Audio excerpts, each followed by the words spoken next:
Bonjour à toutes, bonjour à tous et bienvenue dans ce nouveau numéro de votre page invitée sur SICA. Alors nous avons aujourd'hui l'honneur de recevoir Monsieur William Hellos. Il est le directeur des relations externes du Fonds pour l'environnement mondial. Il est avec nous dans ce studio. Monsieur William, bonjour. Bonjour, merci de me recevoir. C'est un plaisir. Alors, le Fonds pour l'environnement mondial réunit 183 pays membres aujourd'hui au sein d'un mécanisme financier international. Est-ce que vous voulez bien nous situer sur l'objectif réel du FEM? D'accord, mais l'objectif du FEM, c'est de faire des dons principalement aux pays en développement pour faire des projets environnementaux, mais qui visent à protéger l'environnement mondial. C'est pour ça que le mécanisme s'appelle comme ça. C'est ça. Parce que c'est pour faire des projets qui développent plus les projets normaux, disons, de développement pour achever ce but d'être soutenable et de protéger l'environnement mondial. Alors, nous travaillons dans 5 domaines. C'est le changement climatique, la biodiversité, la lutte contre la désertification, les produits chimiques et les déchets et les eaux internationales. Alors, 25 ans maintenant que le FEM existe, eh bien, le FEM a eu sans doute à financer plein d'activités dans bien de pays. Si on vous demande de faire le bilan de tout ce que vous avez pu financer jusqu'à ce jour, que nous diriez-vous? Bon, il y a quelques exemples qui peuvent aider à comprendre parce que c'est pas difficile d'expliquer en langage simple parfois, non?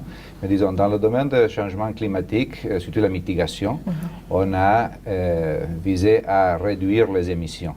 Alors, on peut dire qu'on a réduit ou on a évité des émissions pour un montant, disons, assez grand. Je ne me rappelle pas exactement le numéro maintenant, mais c'est assez grand et à un coût assez bas, parce que ça c'est l'autre côté, non? Éviter, mais aussi à un prix raisonnable.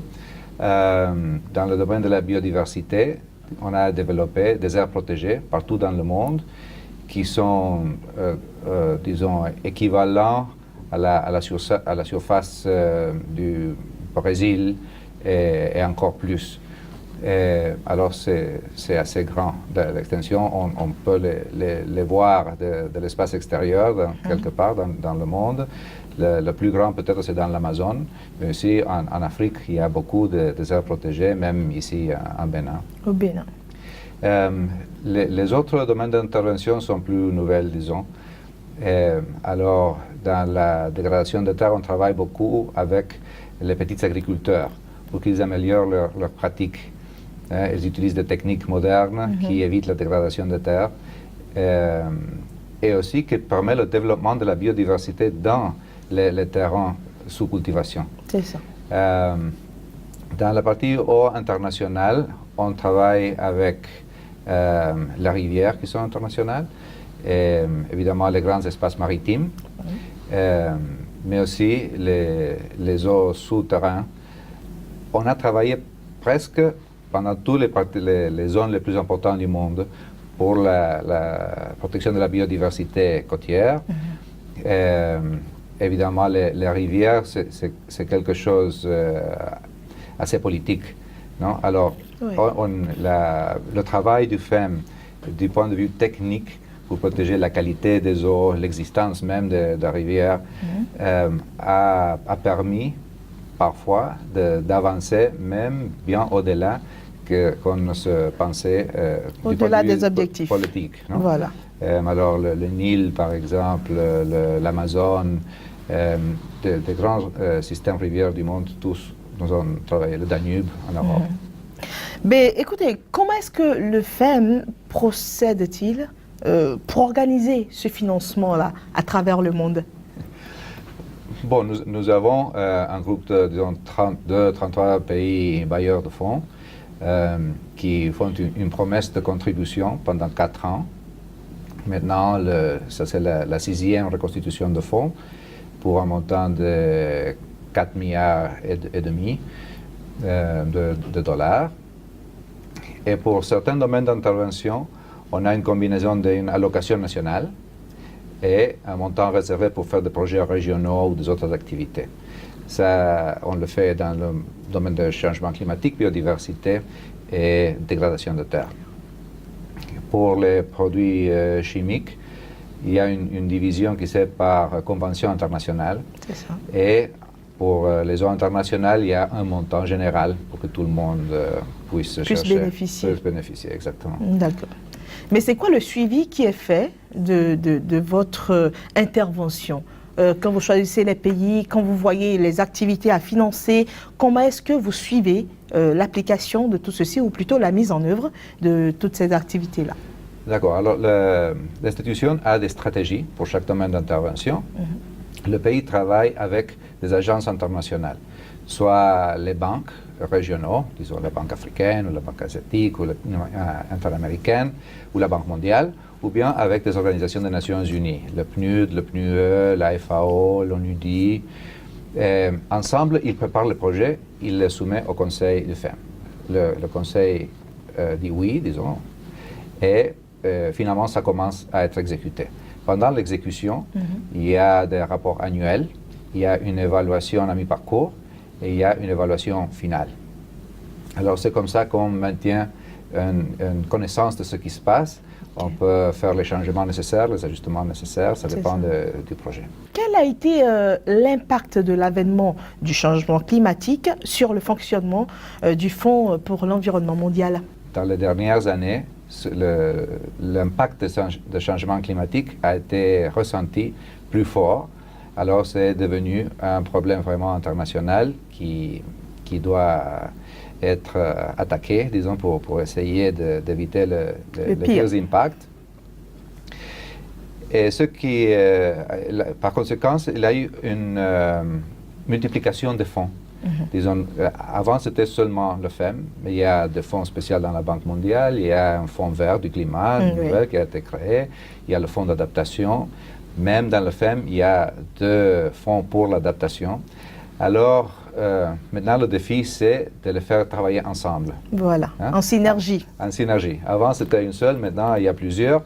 Alors, tous doivent contribuer, mais tous doivent s'aider à achever le but final. C'est ça. Cela a pris de l'ampleur avec le temps et surtout, depuis 10 ans, par exemple, les effets du changement climatique se sont donc accentués. Alors, c'était pour savoir comment est-ce que vous l'avez ressenti dans le financement, parce que certainement, il y a plus de demandes, non?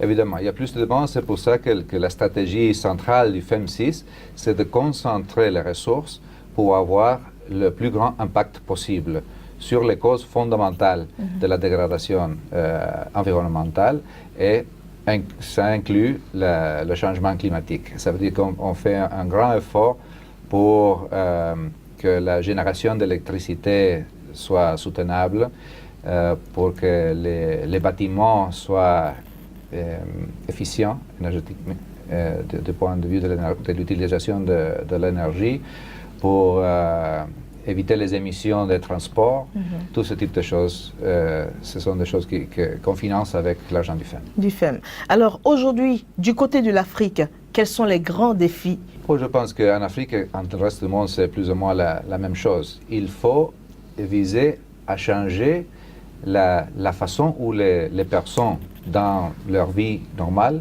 font les différentes activités de la vie. Qu'ils donnent une valeur à une activité qui soit soutenable vis-à-vis un qui ne l'est pas. Alors qu'ils soient prêts à payer un peu plus pour obtenir ça, cette différence. Parce que finalement, c'est un investissement dans le futur de ces enfants. Alors, si on pourrait faire un changement de la mentalité, un changement des activités, un changement de la façon où on vit, même éteindre la lumière, fermer le robinet, les petites choses comme ça font une grande différence. C'est ça. Alors, quand on dit souvent que, on ne dit pas souvent, c'est la réalité, que l'Afrique produit le moins de gaz à effet de serre, mais l'Afrique est le continent le plus exposé aujourd'hui. Est-ce que cela ne fait pas une particularité pour le FEM? C'est vrai que ce sont les caractéristiques de l'Afrique, mais si on regarde le système climatique du monde, on voit que l'interrelation est parfaite. Alors, on ne peut pas penser seulement à une région vis-à-vis d'une autre. Il faut toujours penser à l'ensemble, mais avec des activités spécifiques. Voilà. Alors, avec les activités spécifiques, c'est qu'on se concentre dans un grand projet, par exemple, qui ont la muraille verte, mais c'est simplement de faire des activités pour améliorer les pratiques de l'agriculture à la frontière du Sahara, pour éviter son avancement. C'est ça. Par exemple. Alors ça, c'est spécifique. Mhm. Non? Il y a des zones maritimes spéciales qui sont aux différentes régions de l'Afrique. Alors on travaille là spécifiquement Pour éviter avec ces l'érosion. pays pour éviter l'érosion, mais aussi pour protéger la biodiversité, pour protéger les ressources maritimes. Parce que ce n'est pas seulement question de protéger, mais d'utiliser correctement Voilà. les ressources qui sont disponibles dans la nature. Voilà, alors sur quoi est-ce que sera axée votre participation à la COP21 à Paris? Bon, évidemment, nous ne sommes pas au centre de l'activité. Non, pas du tout, mais vous prendrez part.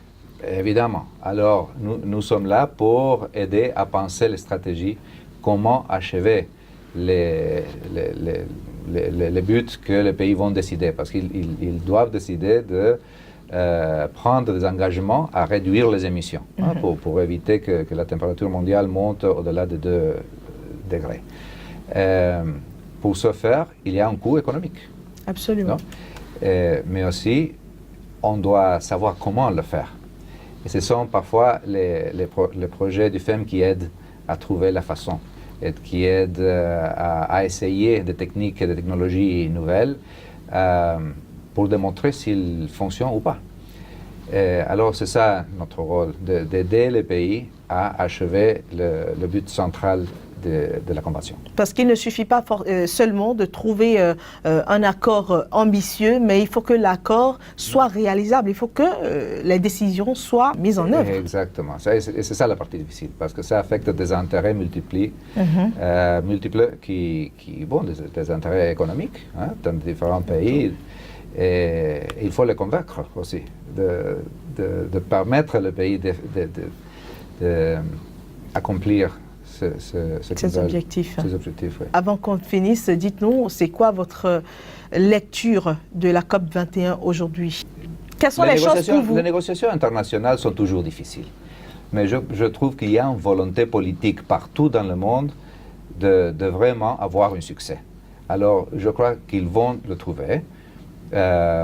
Peut-être ce ne sera pas tout à fait complet la première fois, mais la base sera assez forte pour construire le pas suivant à la prochaine COP.